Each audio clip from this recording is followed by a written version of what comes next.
Welcome. I'm Mary Eggert, your host today. I'm founder of Global Waterworks, and I'm here because there are thousands of organizations across the water world, which make it very hard for you to find who's doing what. There's a lot of redundant effort. Global Waterworks Connect is designed to shorten that search, to connect you with people who are working in similar areas and allow for you to advance initiatives together.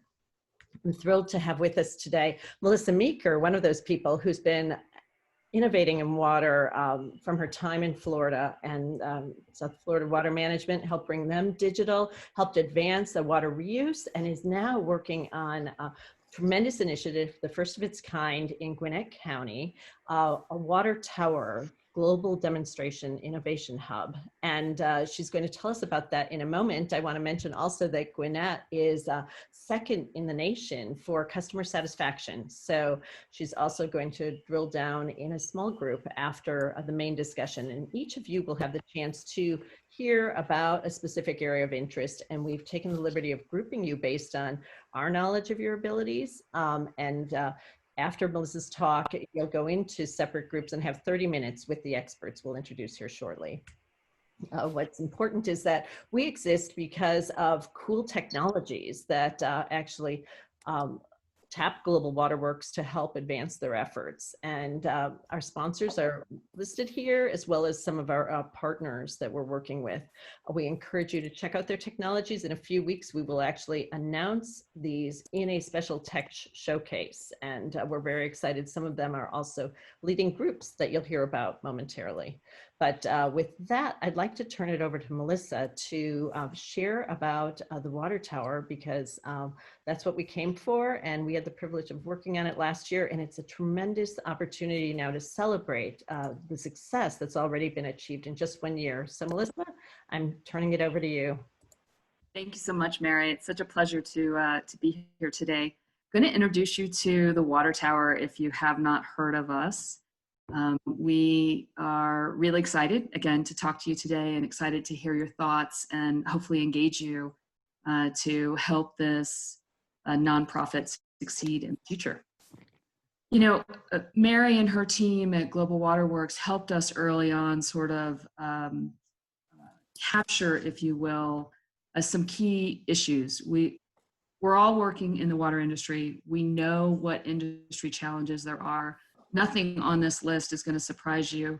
The report, which you have a link to in the agenda, goes into detail on each one of these.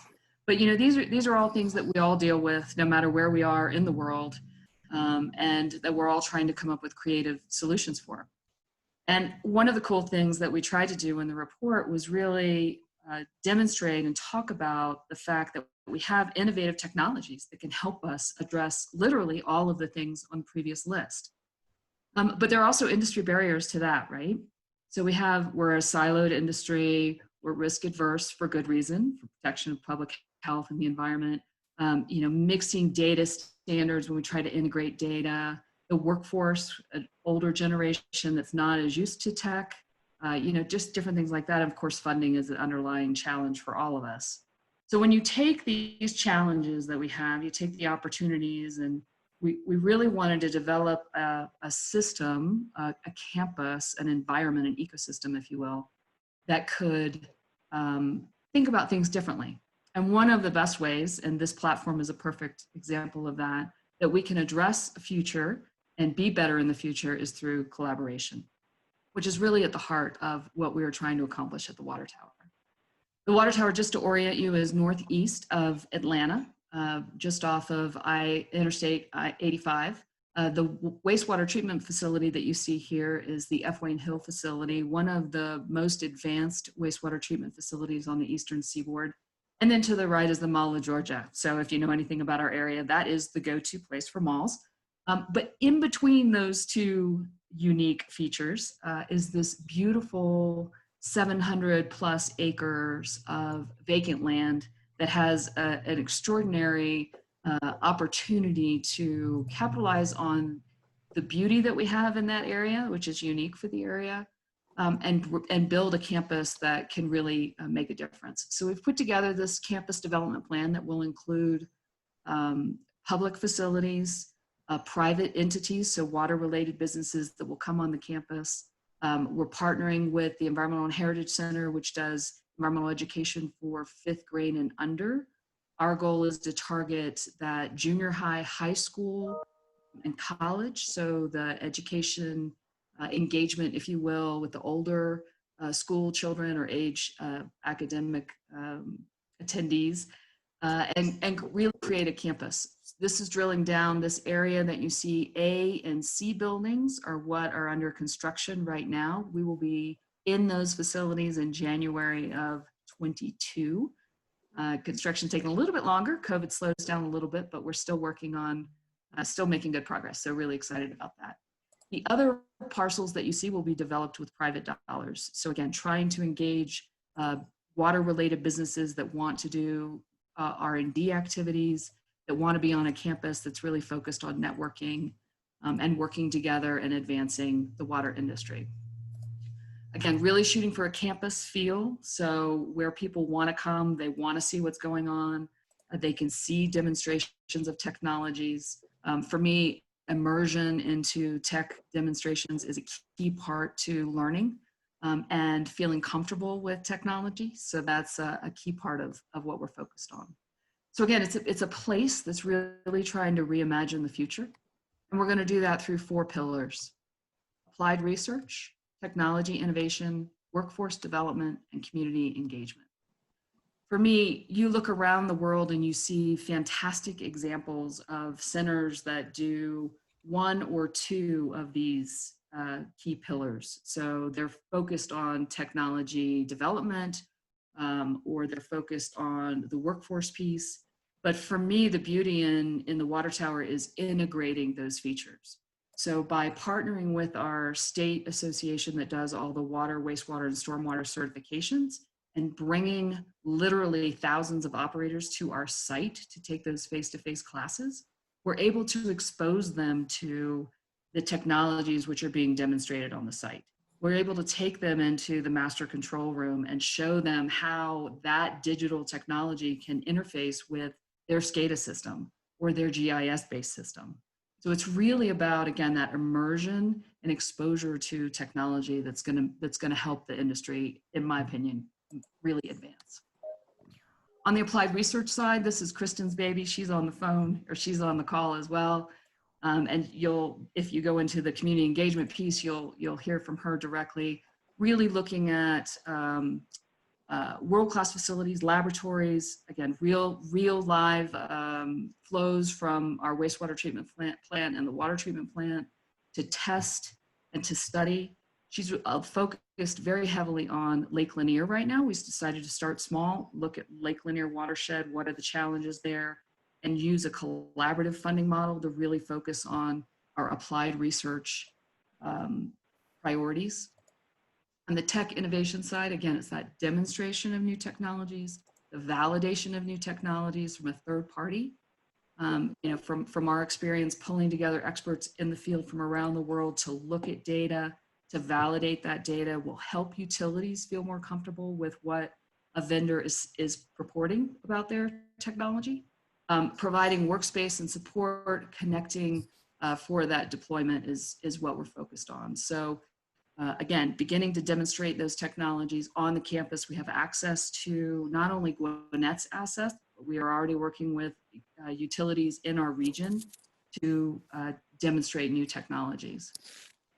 I mentioned real flows from VandenHeuvel. So we have a demonstration area where those flows, actually 3 different water qualities, will be piped to this area. So you could use a skid mounted system inside a semi truck, inside the tank portion or the back portion of the truck to actually run those technologies and prove them up, and then take your samples right into the laboratory and run those samples.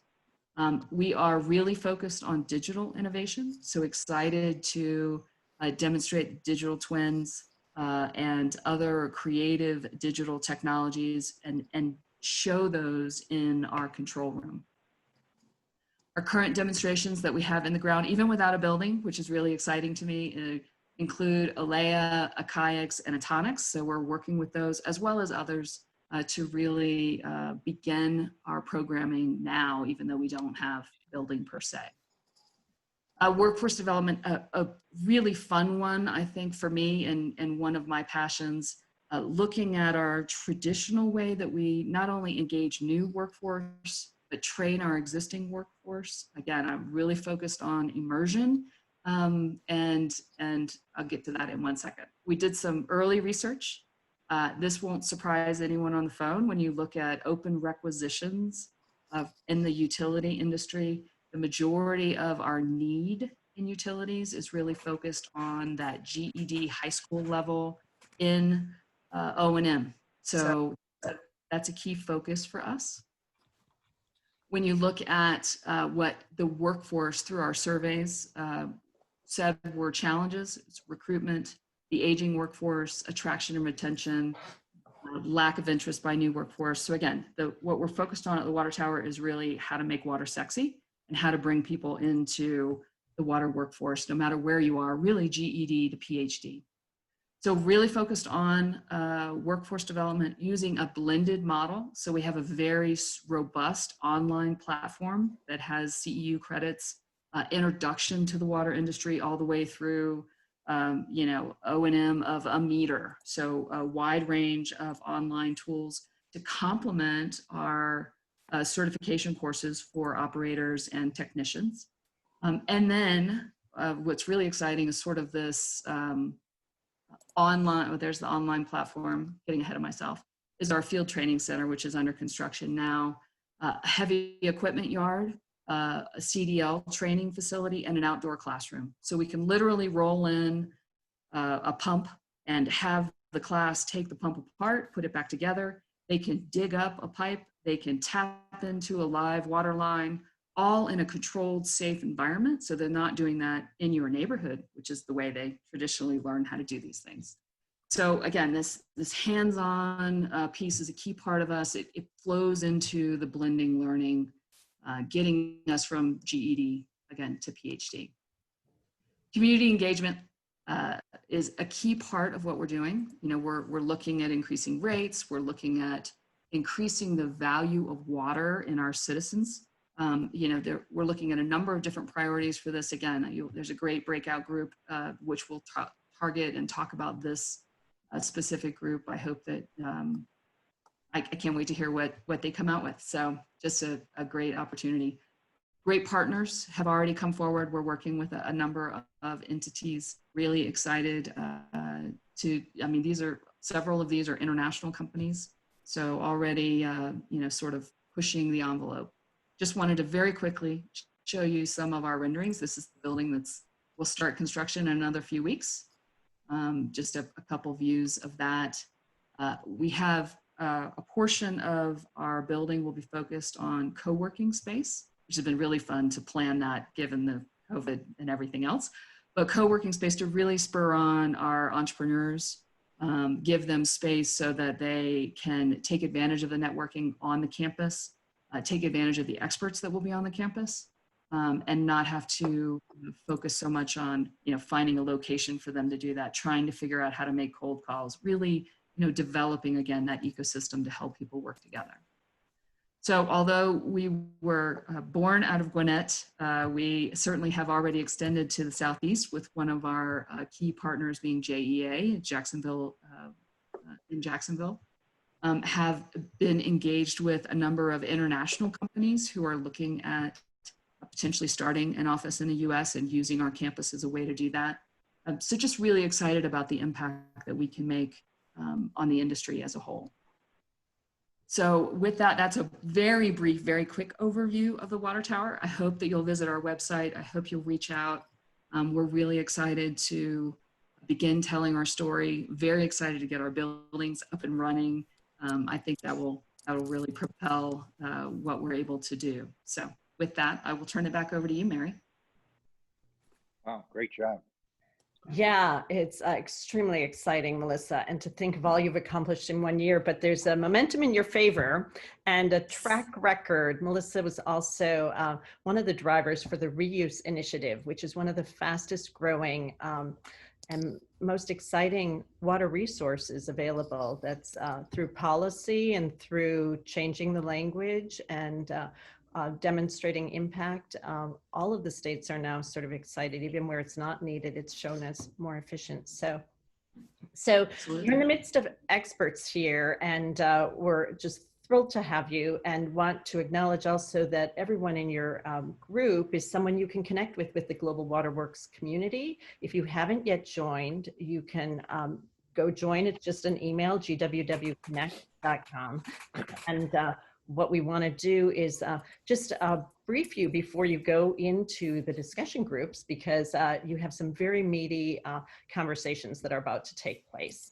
And what I'm going to do is ask the folks, again, to reference, if you haven't already seen it, there is an agenda here with links to resources within the community on all of our facilitated discussions. And we have 7 today, which I've taken the liberty of assigning people to, whatever discussion you're in, you will learn something and likely be able to contribute as well. But the discussions will involve introductions by an expert facilitator, opening the group, and then an expert presentation. And I'm going to ask each of the presenters to share briefly what they're going to be talking about. And I apologize for the light ink. I did a cut and paste off the community. And one thing we always want to do is keep things centralized so that you don't have to be managing documents. The value of having a collaboration hub is that you can find the documents within the community, and each of you can also post documents and post calendar invitations to your events using a little plus sign at the top. And one thing I did not reference, you'll see gold signs next to a few of the people in your community. You get those by inviting people into the community to be with you. So just make sure you send your invitations from within the community, then you'll get credit. And a few people have already achieved gold and silver status, and we're thrilled to have Ellen Stitt on the line, as well as Apala from India Youth, who are who corralled 25 to 50 people and are now creating special groups to support them through this. So Brad Dreier, you have stepped in to lead the COVID-19 discussion. If you could just explain to everyone what you'll be talking about, that would be great. Sure. So I'm going to talk briefly about what we're doing in Spain, using Go Agua technology for sewer surveillance of COVID, for widespread, monitoring within the country. Yeah, that's super. And that's sort of an extension of your digital twin activities, which Gigi Karmous has been leading. And so you can also dive into that topic in your Sure. group. Yeah, great to have you here, Brad. So next, yeah, Melissa already shared a little bit on diversity. Anything more? I did, yeah. I think we're going to try and get into some details on career pipeline and training, and with this overarching theme of diversity. It's such a critical issue, but there are challenges. So let's talk about it. Excited. Yes, and she's provided some really great resource documents that you can download to guide your own organizations. And Rick Bacon is here with Aquametrology Systems with a very creative idea. Rick, could you share what's going to be happening in technology?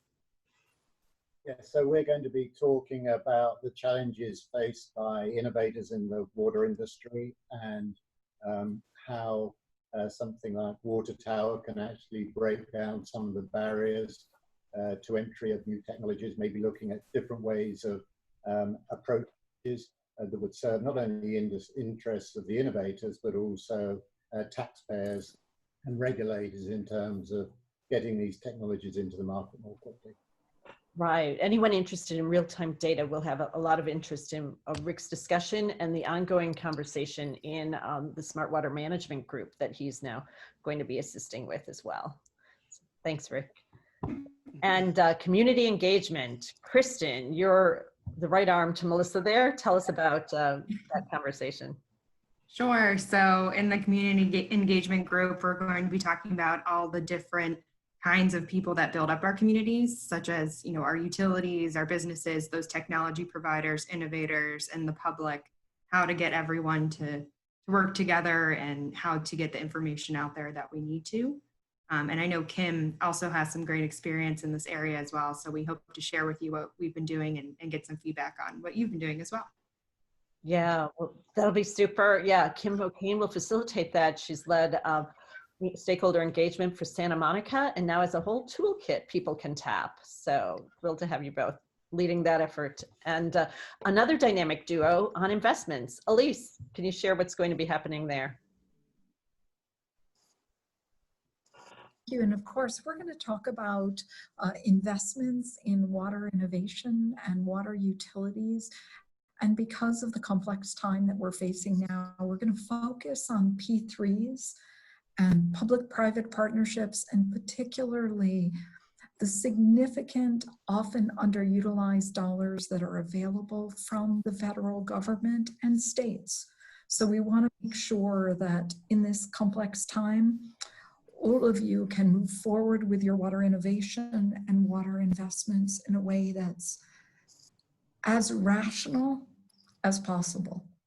Yeah, that would be nice. Rational and also as speedy as possible, which is not the normal. Not always easy.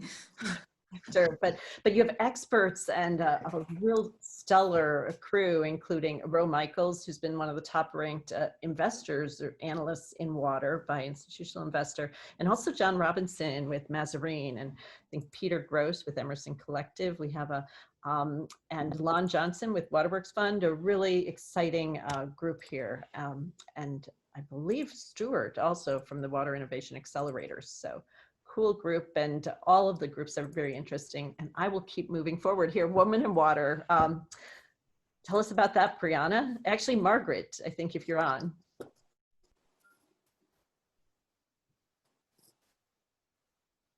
Maybe Brianna, you can speak for Margaret, and I'll make sure she's on. Yep. Today we are going to explore a water project that Margaret has been working on with a gentleman named Jacob in Kenya. They have no safe drinking water, especially not a sustainable supply of safe drinking water in this specific community. And so we're going to do kind of like a case study and troubleshoot and have some discussion about some potential solutions for that water challenge. Yeah, Margaret is actually another gold member and had traveled out when someone posted into the GWW Connect community, and this is the power of the community. She responded and said, I'll go visit. I'm just 60 kilometers away, and provide expertise. So it's very exciting to have a report, and we thank you for that, Margaret. And similar action on the Navajo Nation. Frank, can you tell us about what's happening there? So we're going to talk a little bit, an update on the Navajo Nation, which some things have been going on over the last couple of months. They're out of our GWW collaboration in June. And we're also going to talk in general about the challenges around the globe of providing clean drinking water in off-grid locations. Yeah, and lots of progress, lots of cool technology there as well. And I believe Felicia Marcus is also on the line. Felicia? I'm here. You Looking are forward to the there. conversation. What's Hi. so interesting, and you're there in the mountains, but here with us. How nice. Well, in my mind, I'm in the mountains, yes. Yes, I mentioned to everyone what's interesting. A year ago, Felicia Marcus and contributed to Melissa's paper talking about the power of having demonstrations available on technology. And she headed up California Water Boards, and Global Waterworks had the pleasure of working with Felicia's team on the Israel California conference, which launched 17 pilots. And so we're just thrilled to have such an innovator and leader in the space. Oh, thank you. I'm thrilled to be here. Yes. So, and I think everyone here is making a difference. We will also launch a Water Heroes group here this fall. And I think a number of you will find yourselves in it. What's required for that Water Heroes group is a place where there's demonstrated impact and over a number of years' time, something that's not just an instant effort, because in order to be a true hero, we believe you have to persevere and show that strength. So thank you all. Felicia, any comments? I know you're going to be in the Navajo group, but I know you're now at Stanford and working in water in the West. Well, I just think this is great. I mean, the power of things that happen when you convene people of sort of goodwill and intention and apply some skill and experience to it is really, there's a magic that can happen that goes beyond the, you know, the predictable or clockwork. And so I've always loved all the things, Mary, that you've brought me to, that you've been a leader in convening people across, gosh, I don't know how many different, not just Israel, different countries and different spectrums, different levels of government. And so I'm looking forward to watching your magic just expand, and the accomplishments that will come from it, where folks have learned something or even just had their spirits lifted enough by the company of colleagues who care about making progress in this world versus being stuck in their comfortable ruts, which also, to be candid, afflicts our industry quite a bit. So I'm happy to join the innovators. Yes, and I'm thrilled to say that the magic happens not because of what we do, but Frank and I connect people. And so it's all because of you working the magic. And with that, I'm going to release you all into your rooms. There will be a 5-minute warning prior to the top of the hour so that you know that you're coming back together. And at the top of the hour, we will ask the group leaders to provide someone to summarize what happened. So you'll all get the benefit of hearing that if you can stay. And there'll be 15 more minutes. And then we will have networking time that will go to the bottom of the hour if you wish to stay. But with that, if you don't get into the room you want, just come on back, and I'm opening the room. So have a great conversation. Thanks, Mary. Yep. Thanks, guys. Meanwhile, I heard Water Tower has a book club. I don't know if that's reliable information, but I joined that. Oh my gosh, that makes me so happy. We do have a club. Yeah. I'm going to put my email address in the chat. If you don't mind just shooting me an email, I'll sign you up. And that goes for anyone, women, men, anyone excited in water-related books. We meet every other month. Sounds exciting. I will definitely want that.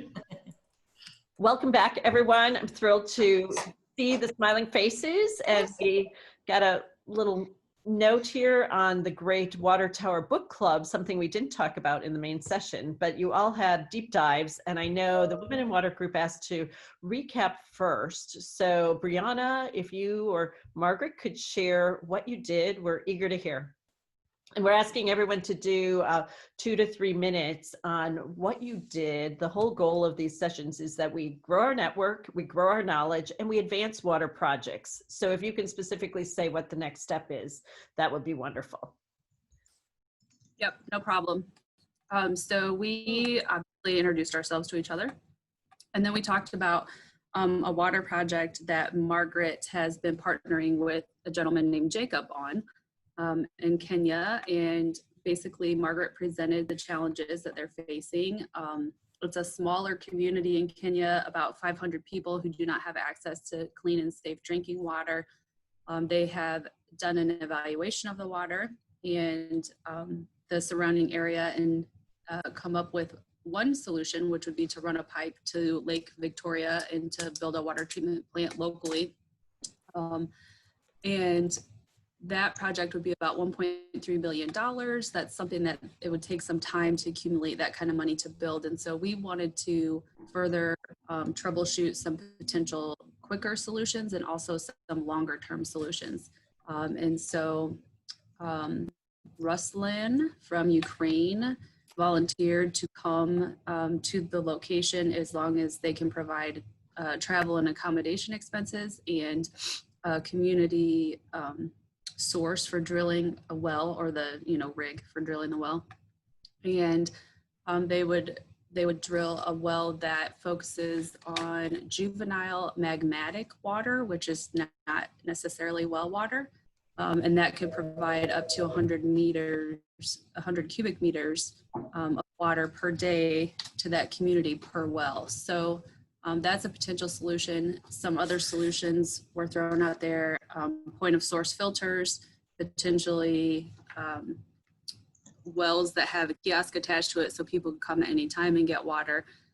I think there's probably going to be a lot more conversation that happens about this. We've posted the project on Global Waterworks, and anyone is welcome to go and take a look at it and reach out to Margaret Maina if you have any additional solutions. But I think at this point, the next step is for Margaret and Ruslan to continue the conversation and see if there is a beneficial relationship there.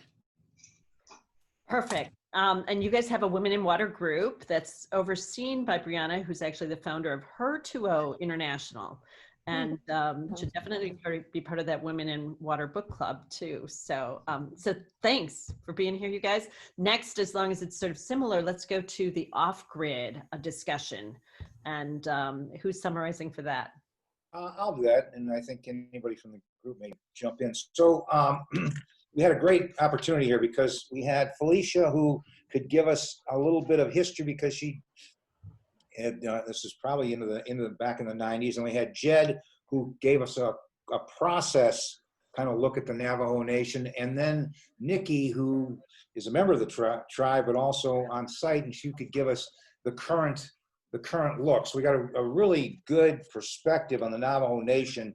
And, you know, from that, I guess in summary, probably the major piece is, number one is to work respectfully when you're working with the sovereign. Number two is that when you're talking to an individual, you're not talking to the nation. So you have to make sure that that if we're having a conversation, that we're talking to the right people in the nation. And then we certainly broke down the group. With that, we then got into a little bit on off-grid supply chain with Joe Keegan on keeping water clean and pure after it's produced or purified, and with Walter talking about his ability to produce water take contaminated water and produce fresh water. So, and then Randy was in there really offering his site for people to come and either show technology or prove technology. Our next steps here, because of the diversity of the group, and certainly the value of each member was for people to, within the group, to network this and for the continued solution for Navajo, and then we can expand that into off-grid ideas. Yeah, great. Anything else anyone from that group wanted to add? Thanks, Frank. It sounds like you covered it, and that discussion will continue on the website. So Frank is also our Chief Strategy and Operations Officer with Global Waterworks, helping to expand this effort, a real supply chain pro. Thrilled to have him with us. Thanks, Frank. Thank you. So next, the investment group, I know had a ton of people in it. How did you guys do?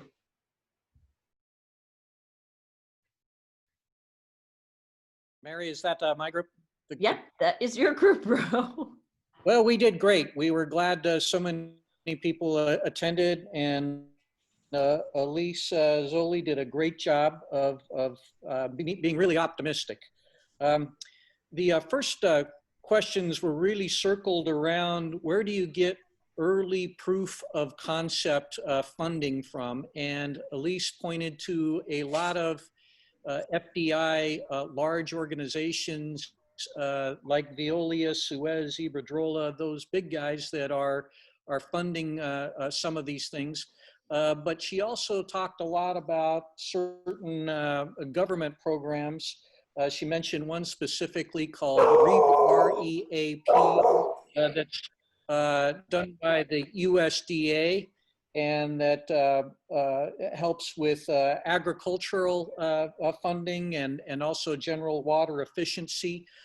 Generally, I think there was an important point brought out, is a lot of people get frustrated with the municipalities. A lot of them are underfunded. There's more than 35,000 of them in the United States. But the point we came up with is there are certain municipalities here in the US, like Gwinnett, like Orange County, which actually got a chapter in Seth Siegel's Troubled Waters book, which was outstanding, by the way.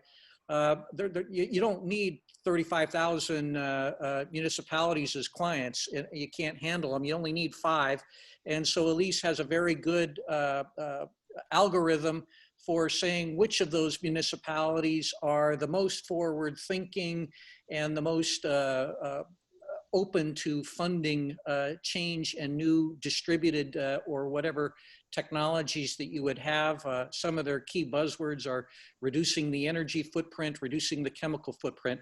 I also shared that I had been doing some work with Bureau of Reclamation. Actually, I didn't get time to share that, but you know, government funding is definitely out there. You've got to be proactive, and you got to know the right people to talk to, because the vast majority of municipalities are not interested. They're more followers than they are leaders, but again, you don't need that many.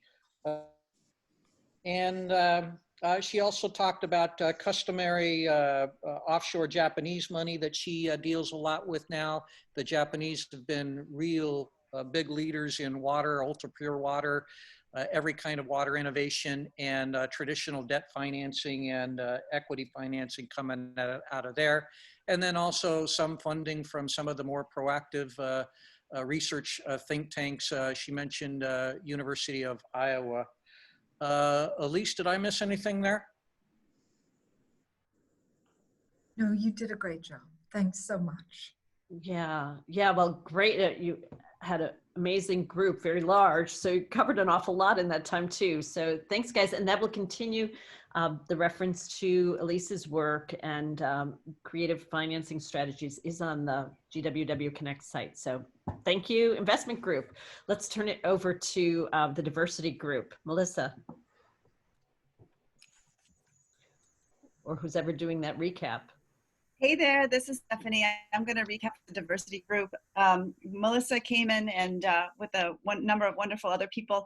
Melissa talked a little bit more about some of the work that's going on at the water tower, and particularly about the importance of partnering with communities in a way that's really authentic. So looking at how you can partner with organizations, different entities that are already in communities, and work with them as your spokespeople to build relationships, to be able to, whether it's recruit for courses or educate about career pathways, and how to do that in a way that is inclusive and expands diversity while we're doing it.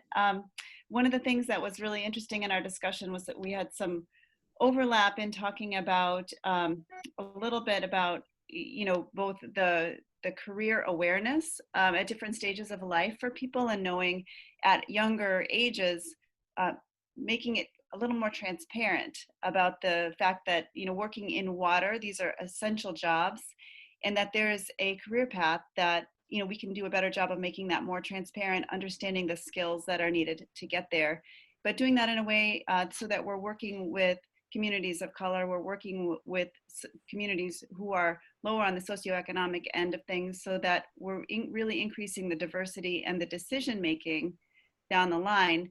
We talked a little bit about communities that struggle with water shutoffs and how to bring more diverse voices to the water industry will help to address some of these policy issues in a more human-centered way. We hit on a bunch of other things as well. We talked a little bit about different resources that are out there and available, and that we would like to see more of that. And that's kind of it in a nutshell, I think. If anyone from my group wants to jump in, please do. Just in the interest of time, I'm going to ask that we continue the— No one did. Go on, Mary. Okay. And Stephanie's the queen of diversity, actually is on Twitter as Striped Arm Socks, all colors. So familiar to all of you. Put that in the chat. Been part of our collaboration. So thank you for that great summary. Now let's go over to tech. Rick. And actually, Mary, I'm going to be taking on the tech recap. Great. But I will say, Rick, please jump in, and anyone from our group if I'm not covering all the key points. So we had a fabulous group, and we kind of kept it very high level. I will say some of the big picture takeaways are that oftentimes pilot projects are too place-based as far as the standards they're looking at, and there's not enough crossover from one area to another. And so there were a few ideas that there definitely is a need for standards that could be applied across all areas, and so that would thereby making the investment and outcomes more relevant between different places. Some of the other big picture takeaways said that it would be really great if water hubs could take on a greater role in connecting utilities. That might actually help with some of the outcomes generated by the pilot project. projects. And then there are just some other pieces that sometimes when you have a tech company working at a certain place, some comments included that their role isn't necessarily for kind of boosting local economic development, though that might be what some of those who are putting the technology or programs in place may want to see. So almost like their reasons for being are different, yet they're coming together for a similar outcome. And just an observation around that. And that sometimes actually I ask the role about, do you ever see utilities or partners collaborate on the front side of things to see the standards that you want to see achieved, so that actually your resources go further than for that finite project? And some of the comments were that you don't often see the utilities or agencies have that capacity up front to put in those resources and time for the outcomes on the other end. And so those are my kind of big picture takeaways. I'm reporting back from the tech group, and Rick or Steve, Tamara, if anyone would like to add to that or edit some of those comments, I would welcome that. I think one of the open questions was, how does it get funded?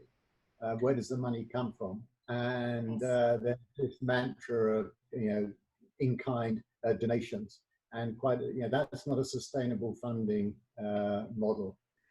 Grant funding as well is not a sustainable model. So how does a water hub, Ontario, we were told the Ontario tap has been and gone. The funding was taken away, and the same is true, I'm sure, of others. So what does this? How can we bring together a funding model that works in a sustainable way? Yeah, love the business sense. And I see, Elise, did you have a comment there? I think that there is widespread consensus that government funding of infrastructure generally, and particularly water alone, is not a functional path forward. And that's why public-private partnerships, which are the foundation of solar and wind, are essential.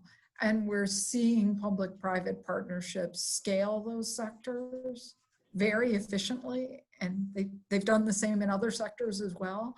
So we don't have to remake the entire universe, but in the water infrastructure world, we have not done enough math-based nuanced rate making to be able to support a more informed, fully privatized system. And so I would say for the next 5 years, we're going to continue to see P3s, and that's a good thing. Yeah, agreed. And we look forward to having you continue to chime in on these sessions, which we'll have at least every other month to advance these initiatives, and hopefully have a new report next year, just like the water tower coming into being. But we have 2 more groups, quick summaries. I don't want to give a short time, but to COVID. So let's hear from Gigi or Brad or someone in the... Well, I will start, and if I'm incomplete, someone else can chime in. But Brad gave a great introduction to Go Agua and Go Agua Technologies, and how that's really an end result of 15 years of digital transformation at Global Omnium in Valencia, Spain. It's a very large water utility in Valencia, Spain. And so they had already been working with the Spanish government on doing wastewater testing at the manholes to provide results for other diseases. And when COVID-19 actually came, when we were faced with COVID-19, they started looking at doing sample testing just to look at the COVID-19. What was really interesting about what Brad was sharing is that, they collect the samples at the manhole, which means that you're really focused in a very small neighborhood, so you can get it down to a few people.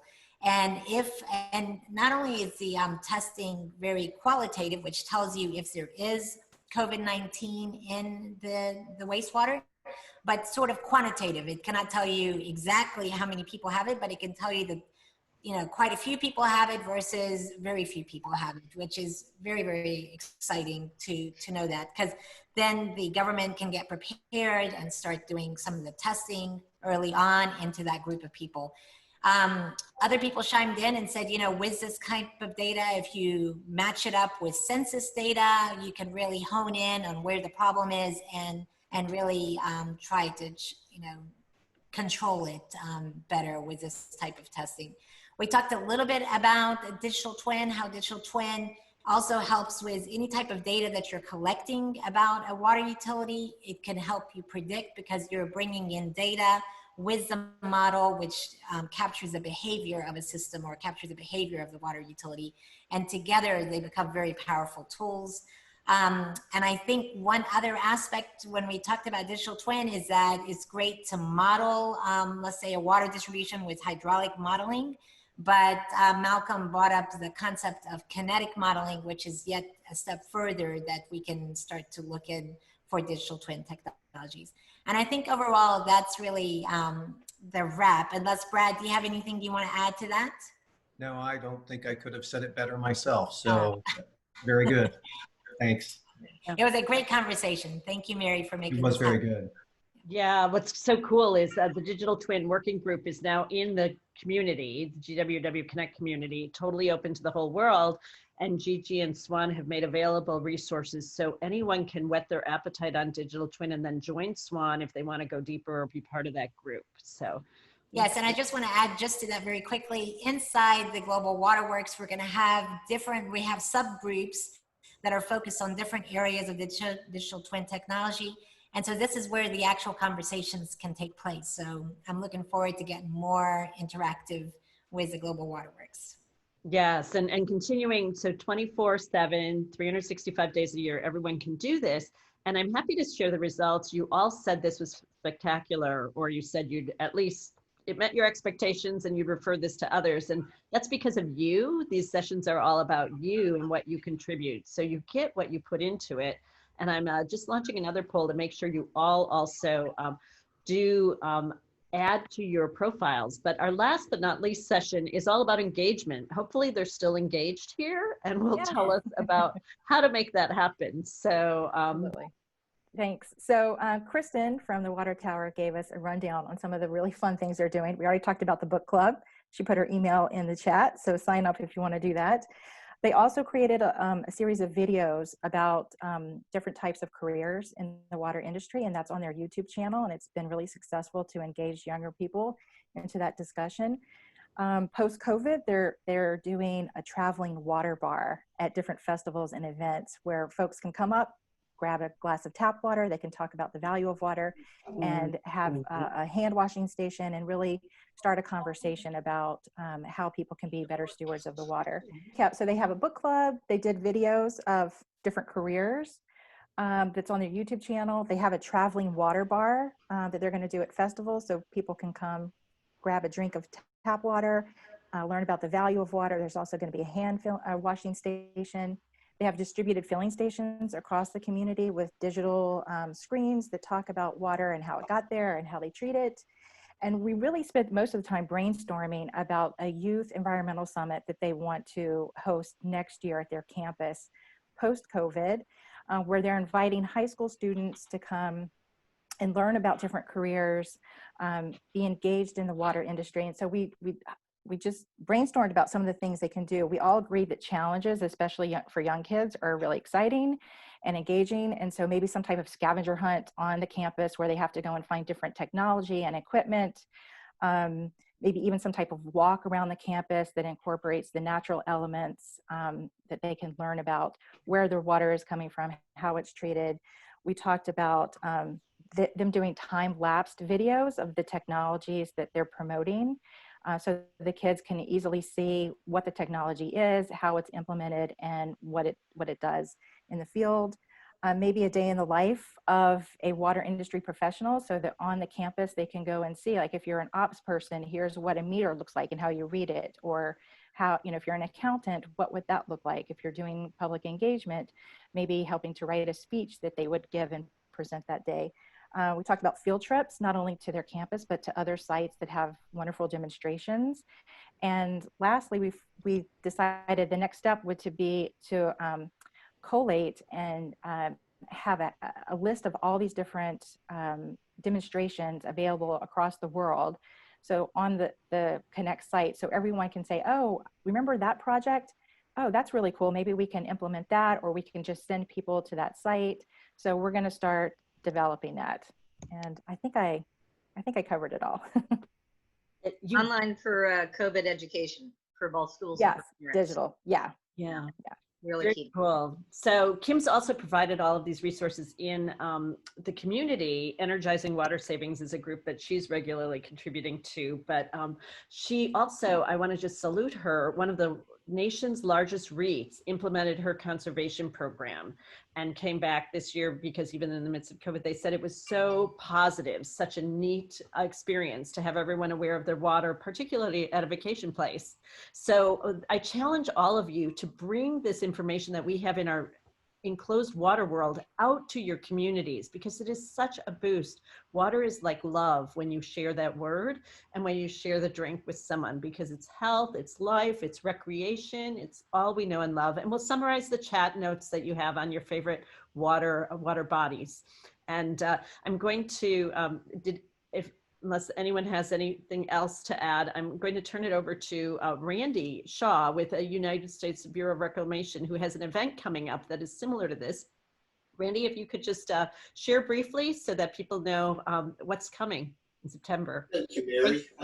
It's called the Water Innovations and Networking Workshop. It's our third annual event. And we will have a wide range of innovative, cutting-edge technologies that will be presented. Actually, the clients of our facility do the technology presentations, and notable speakers, Dr. Peter Fisk with Maui will be giving a presentation. If you're familiar with Tom Pankratz, editor of the Water Desalination Report, he'll be a keynote. Really some good information, and I put my email on the chat, so please feel free to email me if you'd like to get on the distribution list for the newsletter. Thank you, Mary. I really appreciate that. Yeah, well, you're an awesome collaborator, Randy, and has set up a hub where people can demonstrate and really get to know the desal initiative, which is another fast-growing area. And Melissa, Meeker, final words. If you're still here, this was your show. We're so excited about your water tower. Love the conversation that's come out of this, Mary. Thank you so much for having us. I can't wait to continue the conversation on the platform. Thank you. Yep, to make it easy for everyone, we'll transcribe this and have the notes up so that you can also see the transcript and hopefully find your words or add in for more. So we welcome volunteers. If you have a tribe you want to support through our community, let us know.